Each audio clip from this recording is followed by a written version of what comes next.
तो hello everyone, कैसे हैं आप सब लोग। अच्छा हमेशा ही करते रहते हो आप, अब भी अच्छा ही करते होंगे। और बस ये है कि अपन ने बाकी सिर्फ और सिर्फ पढ़ाई पर कंसंट्रेट कर रखा है।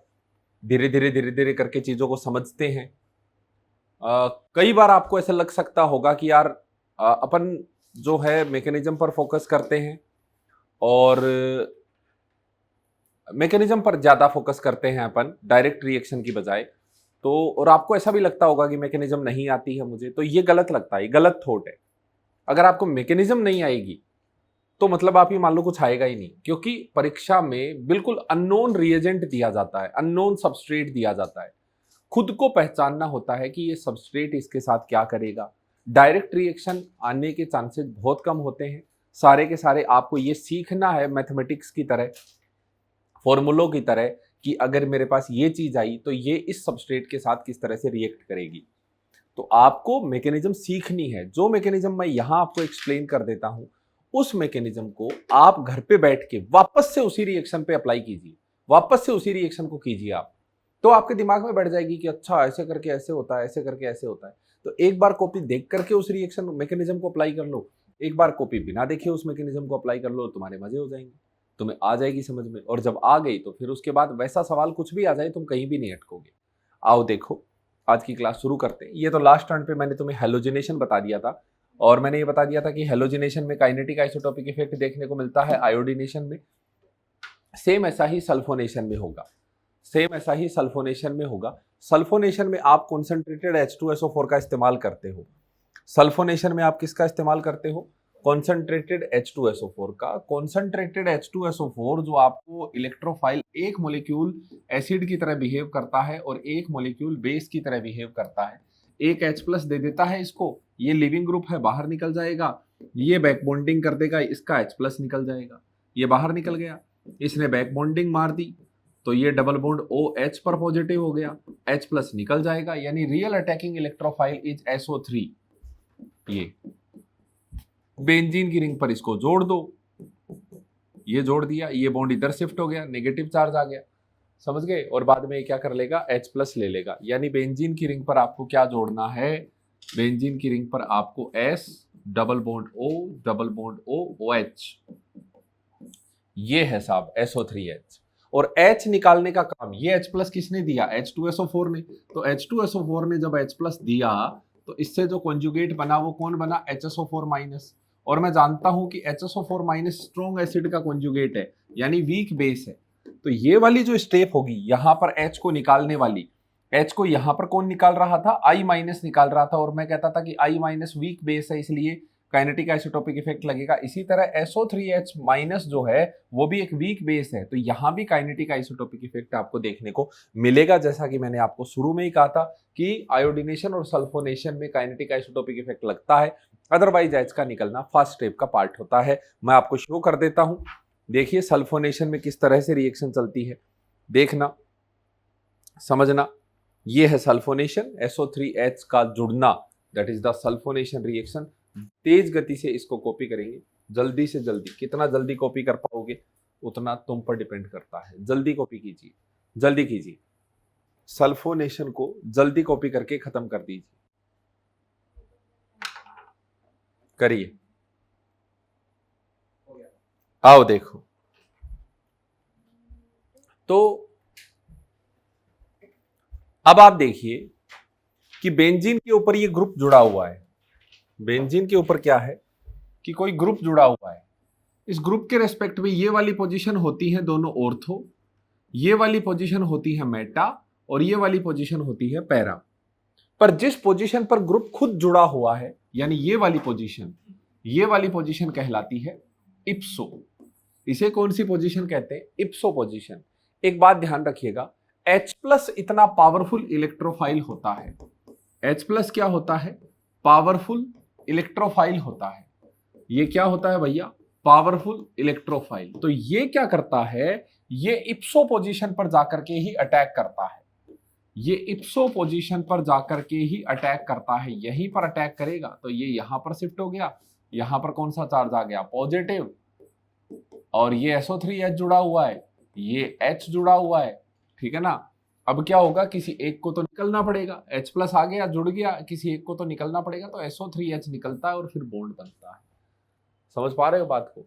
तो इप्सो पोजीशन पर अटैक करके ये SO3H को रिप्लेस करता है।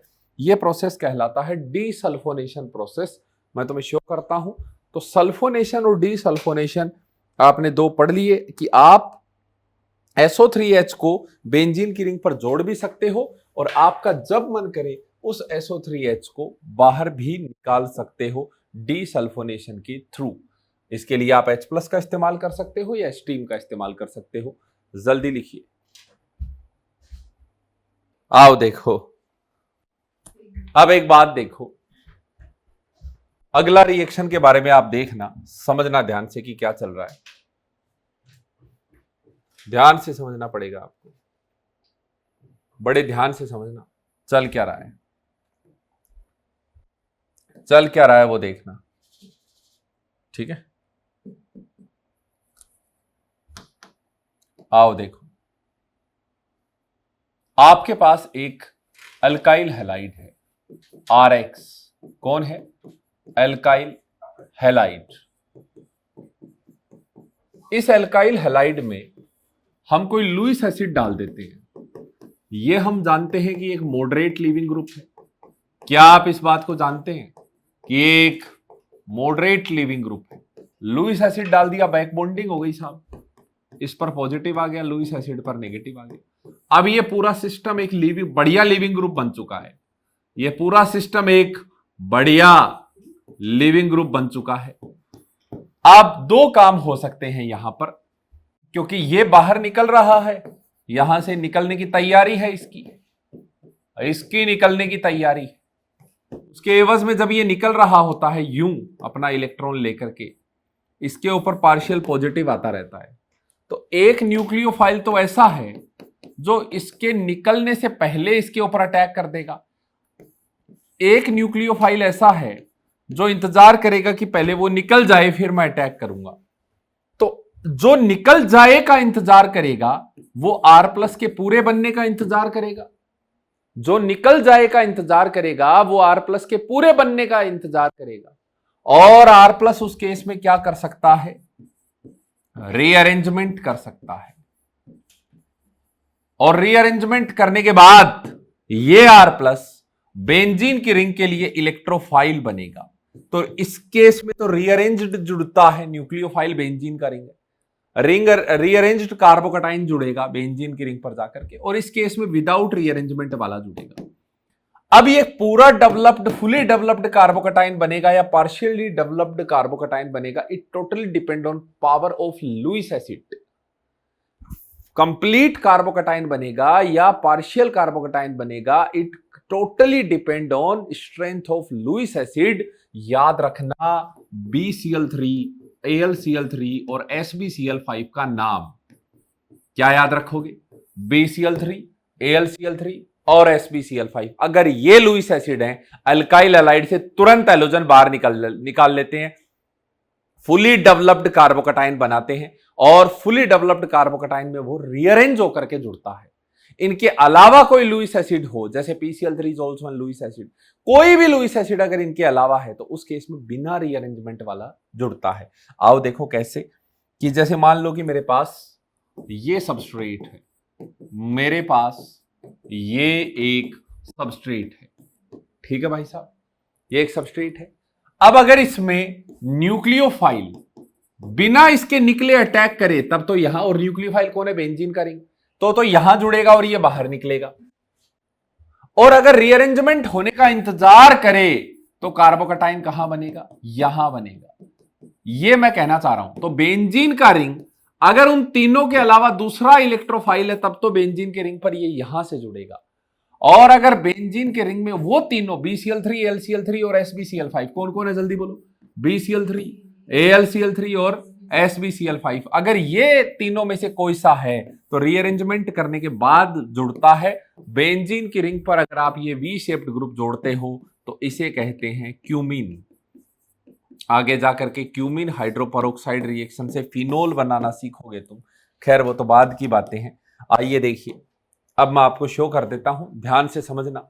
तो totally depend on strength of Lewis acid, it totally depend on strength of Lewis acid. आओ देखो जरा, कोई भी अल्काइल एलाइड लुईस एसिड के संपर्क में आया, R+ जाके जुड़ जाता है, लुईस एसिड X को बैक बॉन्डिंग से बाहर निकालता है।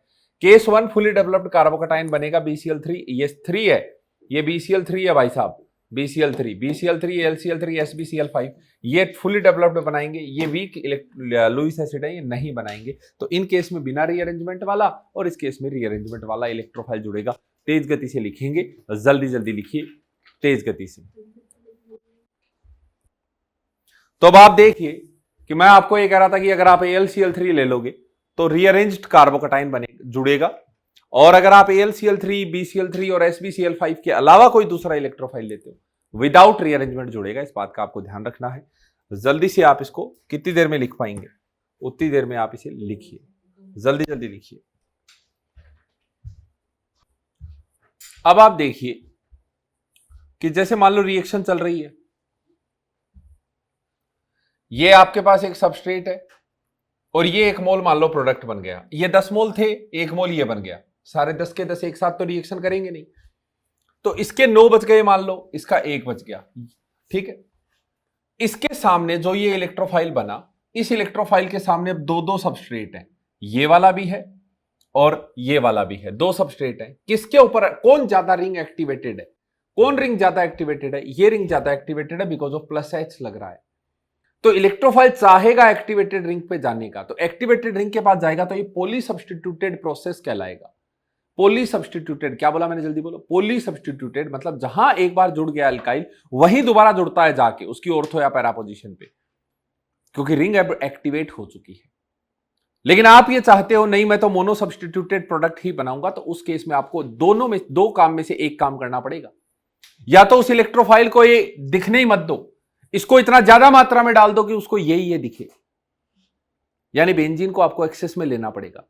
और या फिर अगर बन गया गलती से तो डीसल्फोनेशन करा लो, डी अल्काइलेशन, H+ डाल दो। H+ क्या करता है, इप्सो अटैक करता है, अल्काइल ग्रुप को बाहर निकाल देगा, तो उससे मोनोहेलोजन, तो अल्काइल ग्रुप को बाहर निकालेगा। फिर उसमें बेंजीन डालो बहुत ज्यादा मात्रा में, तो वो अब जाके इलेक्ट्रोफाइल जो निकला वो किस पर जुड़ेगा, बेंजीन पर जुड़ेगा। आइए देखिए मैं आपको शो करता हूं, देखो जरा ध्यान से। तो एक बार जब जुड़ गया तो ये ज्यादा एक्टिवेटेड बन गई, इसी पर लगातार जुड़ता चला जाएगा। तो इससे बचने के लिए आपको बेंजीन को या तो अधिक मात्रा में लेना पड़ेगा या फिर डी अल्काइलेशन प्रोसेस करवाना पड़ेगा, यानी इप्सो अटैक करवाना पड़ेगा। जल्दी करिए, आओ देखो। अब देखो, तो मान लो अगर पॉली अल्काइलेशन हो गया तो आप इसमें क्या करोगे, H+ डालोगे और फिर बेंजीन को अधिक मात्रा में लोगे, फिर डी अल्काइलेशन प्रोसेस हो जाएगा। किस पर रेट डिपेंड करेगी, जो आपका लुईस एसिड है की स्ट्रेंथ पर, कार्बोकटाइन जो बन रहा है उसकी स्ट्रेंथ पर, और जो बैक बॉन्डिंग हो रही है हेलोजन और लुईस एसिड के बीच में उस पर। अच्छी बैक बॉन्डिंग कौन कर पाएगा, जिसका साइज छोटा है वो अच्छी बैक बॉन्डिंग कर पाएगा। अच्छा मजबूत बॉन्ड तो वही बना सकता है जिसका साइज छोटा है, और साइज छोटा किसका होता है, फ्लोरीन का। इसलिए अल्काइल फ्लोराइड में ये रेट ज्यादा मिलती है, फिर अल्काइल क्लोराइड, फिर अल्काइल ब्रोमाइड, फिर अल्काइल आयोडाइड। जल्दी लिखिए तेज गति से। अब देखो ध्यान देना, अब बेंजीन की रिंग पर मान लो CH3 जोड़ लिया तुमने, टोल्विन बना लिया। अब उस टोल्विन पर तुम वापस से एक मिथाइल ग्रुप जोड़ना चाह रहे हो, तो हम देखते हैं कि CH3 हिसाब से तो ऑर्थो पैरा डायरेक्टर है, लेकिन हाई टेम्परेचर पर हमें देखने को मिला कि मेटा वाला मेजर बन गया। और जब ये ऑर्थो और पैरा वाले बने, इन्हें हीट किया तो ये भी इसमें कन्वर्ट हो गए मेटा में। वैज्ञानिकों ने सोचा यार ये क्या हो रहा है, हीट करने पर ये मेटा क्यों बन रहा है जबकि ऑर्थो पैरा डायरेक्टर है। ध्यान रखिएगा, टोल्विन मिथाइल क्लोराइड के साथ हाई टेम्परेचर पर मेटा प्रोडक्ट देता है as compare to ortho and para. Ortho, इसका जाइलिन कहते हैं। ऑर्थो एंड पैरा जाइलिन को हीट करने पर वे मेटा जाइलिन में कन्वर्ट हो जाते हैं, और ऐसा इसलिए क्योंकि मेटा जाइलिन जो होता है वो स्टेबल ज्यादा होता है। मेटा जाइलिन क्या होता है, स्टेबल ज्यादा होता है। क्योंकि तुम खुद देखो ना, ये CH3+H करेगा, कौन सा इफेक्ट शो करेगा, +H। इसके +H के कारण जो नेगेटिव बनेगा वो ऑर्थो और पैरा पोजीशन पर बनेगा।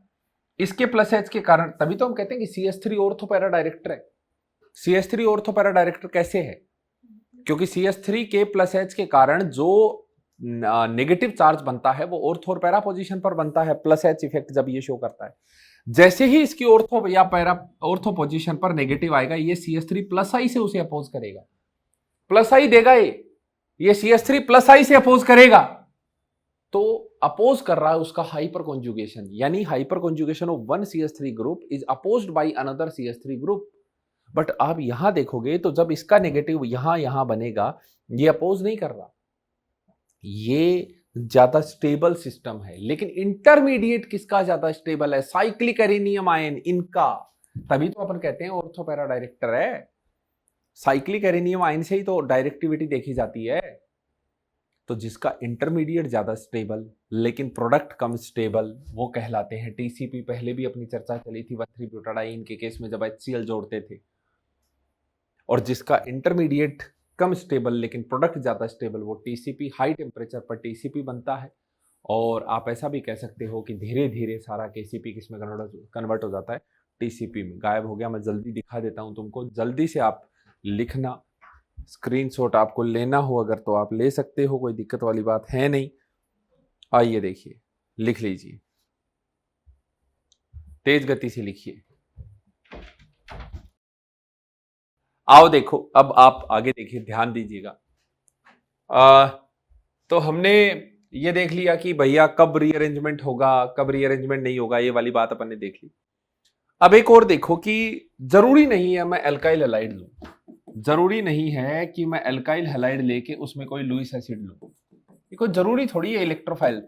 मैं R+ कैसे भी जनरेट कर लूं, मुझे बेंजीन रिंग पर R+ ही तो जोड़ना है अल्काइल बेंजीन बनाने के लिए। तो जरूरी थोड़ी है मैं फ्रीडल क्राफ्ट रिएक्शन का सहारा लूं। मैं जानता हूं कि अगर एल्कीन में H+ डाल दिया जाए, अगर एल्कीन में H+ डाल दिया जाए तो ये भी तो इलेक्ट्रोफाइल जनरेट कर देगा, एल्काइल कार्बोकटाइन ही तो जनरेट करके देगा। और या फिर मान लो अल्कोहल है, या फिर मान लो कौन है? अल्कोहल। आप याद करो, अगर अल्कोहल में आप एसिड डालते हो तो क्या होता है? जब आप इसमें H+ डालते हो तो ये OH के ऊपर जाकर के लग जाता है और H2O एक बढ़िया लीविंग ग्रुप होता है। H2O एक बढ़िया लीविंग ग्रुप है, ये भी आपको ये सेम कार्बोकटाइन जनरेट करके दे देगा। तो बेंजीन के अल्काइलेशन के लिए जरूरी नहीं है कि आप फ्रीडल क्राफ्ट रिएक्शन का इस्तेमाल करें, आप दूसरा इलेक्ट्रोफाइल भी जोड़ सकते हैं। अब जल्दी जल्दी आप देखिएगा, मैं आपको दिखा देता हूं, देखना फटाफट ध्यान से। आप देखिए, तो जरूरी नहीं है कि आप RCl या अल्काइल हैलाइड लेकर के लुईस एसिड डाल करके करें। आप इस तरह से भी R+ का जनरेशन करके बेंजीन रिंग के ऊपर अल्काइलेशन कर सकते हैं। जल्दी आप इसका स्क्रीनशॉट लीजिए, जल्दी से आपको इसका स्क्रीनशॉट लेना ही होगा और आपके पास कोई चारा नहीं है, आपको इसका स्क्रीनशॉट लेना होगा। ले लीजिए, आई थिंक आपने ले लिया होगा। अब आप ध्यान से देखो कि भैया ये समझना आप एक बात, ये तो है बेंजीन रिंग का अल्काइलेशन। ये तो क्या है? बेंजीन रिंग का अल्काइलेशन कहते हैं इसको। क्या कहते हैं भैया? अल्काइलेशन कहते हैं बेंजीन रिंग का।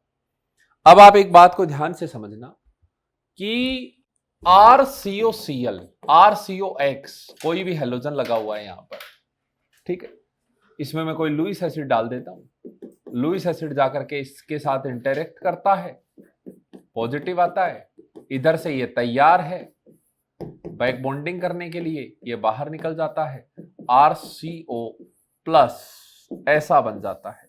ये एक इलेक्ट्रोफाइल हो गया।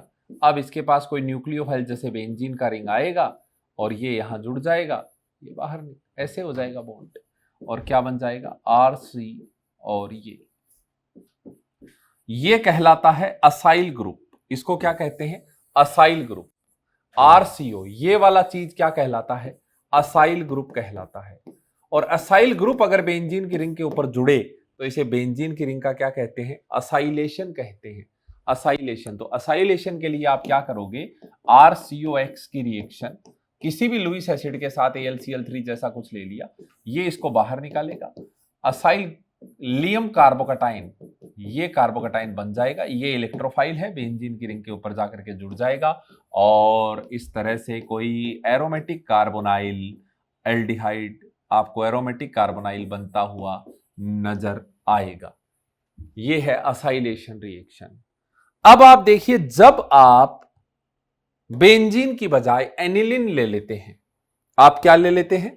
एनिलिन। और आप देखिए एनिलिन में जब आप CH3Cl करा के CH3Cl AlCl3 करा के आप ये चाह रहे हो, क्योंकि ये ऑर्थोपैरा डायरेक्टर है और इसकी ऑर्थोपैरा पोजीशन पे आप CH3 जोड़ना चाह रहे हो। आप क्या चाह रहे हो? इसकी ऑर्थो या पैरा पोजीशन पे CH3 जोड़ना चाह रहे हो। क्या ये संभव है? क्या ये इसलिए संभव नहीं है क्योंकि लुईस एसिड को क्या चाहिए? Lewis base. अरे भाई, ये तो थर्ड पीरियड का है, इससे अच्छा लुईस बेस तो ये है। लुईस एसिड कहेगा मैं तेरे पास जा रहा हूं, और जैसे ही लुईस एसिड इसके साथ एसोसिएट होगा, नाइट्रोजन पर आ जाएगा पॉजिटिव चार्ज और रिंग डीएक्टिवेट हो जाएगी। रिंग क्या हो गई भैया? डीएक्टिवेट। एनिलिन का और फिनोल का आप अल्काइलेशन या असाइलेशन कुछ भी करा रहे हो तो यहां बड़ी दिक्कतों का सामना आपको करना पड़ जाएगा। डायरेक्ट नहीं कर पाओगे क्योंकि ये लुईस एसिड जाकर के उसे ही खराब कर देगा, जो हमारा एक्टिवेटर था उसी को डीएक्टिवेटर में बदल देगा।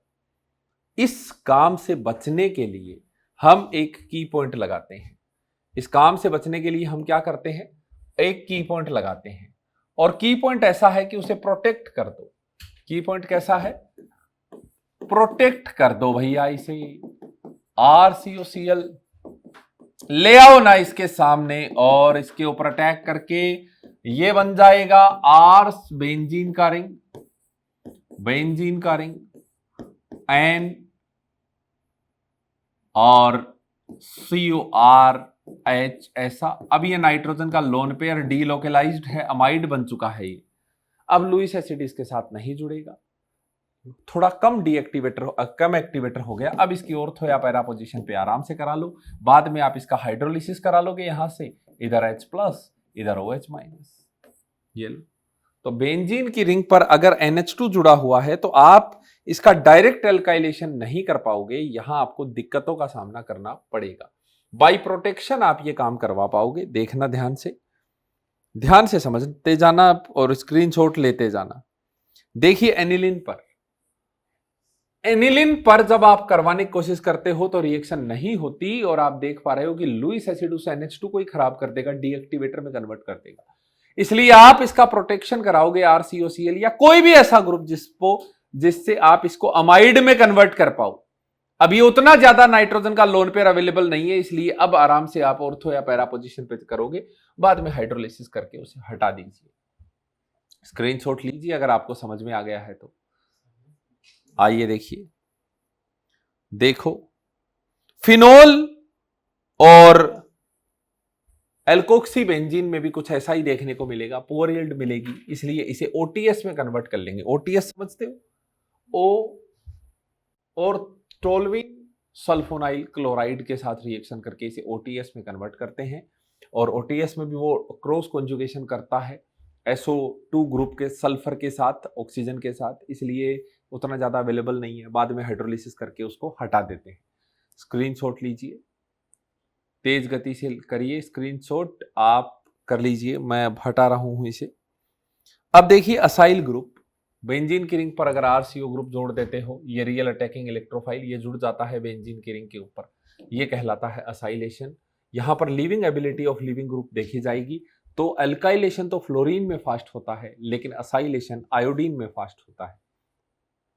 असाइलेशन फ्लोरीन में आयोडीन में फास्ट होता है। अब आप रेट का कंपेयर कर रहे हो, लिविंग एबिलिटी से देखा जाएगा। ये लिविंग ग्रुप, ये लिविंग ग्रुप, ये लिविंग ग्रुप, ये लिविंग ग्रुप, बनना तो प्रोडक्ट ही है। तो जो सबसे बढ़िया लिविंग ग्रुप होगा उस केस में रेट ऑफ रिएक्शन सबसे ज्यादा होगी। ये सबसे अच्छा लिविंग ग्रुप है, फिर इसके बाद ये लिविंग ग्रुप है, तो आप इसका ऑर्डर लिख लो। R2 सबसे ज्यादा होगा, फिर उसके बाद R1, फिर उसके बाद R1, फिर उसके बाद इन दोनों में से नेगेटिव चार्ज की स्टेबिलिटी यहाँ ज़्यादा है R3, फिर उसके बाद R4 की रेट सबसे कम होगी। यह आपको देखने को मिलेगा, यानी लीविंग एबिलिटी पर डिपेंड करेगा। कुल मिला के कहना ये है। चलिए, इंट्रामोलिकुलर भी देख सकते हो आप। अगर बेंजीन की रिंग के अंदर ही कोई बेंजीन के साथ कोई ऐसा ग्रुप जुड़ा हुआ है AlCl3 का, तो ये हट जाएगा, यहाँ कार्बोकटाइन बनेगा और ये अपनी पास वाली बगल वाली पोजीशन से रिंग बना देगा। This is the intramolecular. तो अगर आप अल्काइलेशन कराते हो तो RCl-AlCl3 लेना पड़ेगा, और असाइलेशन कराते हो तो COCl-AlCl3 लेना पड़ेगा। That is the acylation.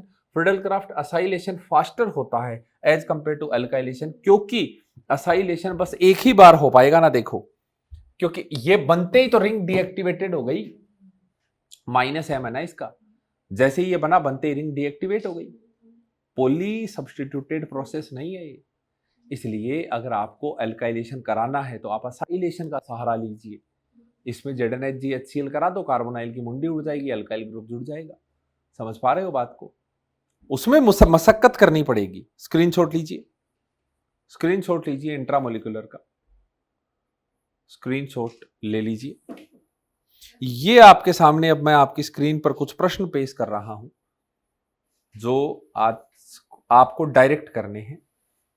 आइए देखिए, ये लीजिए, ये मैंने कुछ क्वेश्चन आपको दिए हैं करने। जल्दी से जल्दी आप इनका स्क्रीनशॉट लीजिए और करने की कोशिश कीजिए, फिर मैं आपको एक्सप्लेन करता हूं। तुम स्क्रीनशॉट लो, जल्दी जल्दी स्क्रीनशॉट लो भैया। आइए मैं आपको आंसर बता देता हूं। AlCl3 लिया, वही रीअरेंजमेंट होने के बाद। ZnCl2 लिया, बिना रीअरेंजमेंट के। AlCl3 ले लिया, 2 क्लोरीन जुड़े हुए हैं तो 2 बेंजीन की रिंग जुड़ जाएगी। एक बार एक Cl के निकलने से, दूसरी बार दूसरे Cl के निकलने से, यानी CH2 के इधर भी रिंग और इधर भी रिंग।